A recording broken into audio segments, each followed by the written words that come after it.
Ah, pessoal, uma receita básica de fazer pretinho para pneu. Você que gosta do pneu do seu carro bem pretinho, é só você comprar uma glicerina, que é vendida em qualquer farmácia, né? Aquele álcool de posto, não precisa ser muito. Uma garrafa, acho que de 600 ml.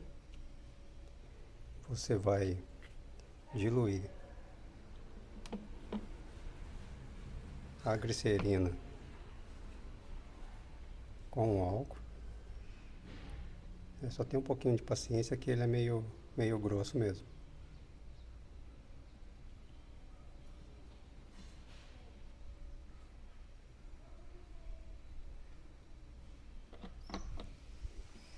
Coloca ali. Aí você vem aqui com o álcool. Pode pôr todo o álcool na garrafa. Não tem segredo, viu? E outra coisa, esse pretinho não deixa o pneu melado, não ajunta formiga. Ele fica bem resistente. Aguenta muitos dias. Aí você dá uma sacudida assim, ó, pra dissolver bem. Aí ele vai ficar assim. Você vai falar, nossa, mas não... Parece água pura, mas não é. Assim que dissolveu tudo a glicerina, é só você pegar...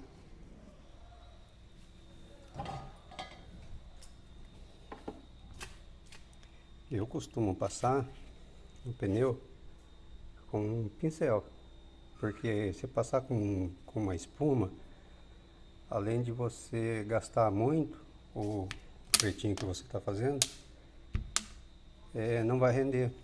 Uma garrafinha dessa daqui, com esse tanto aqui, você passa muito e muitas vezes. Então é isso aí.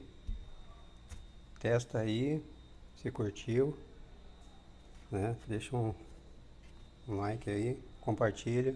Que muitas pessoas compram aquele pretinho de posto de gasolina que passa, fica tudo grudento, junta formiga e não dura nada. Você passa numa água, ela já fica toda manchada.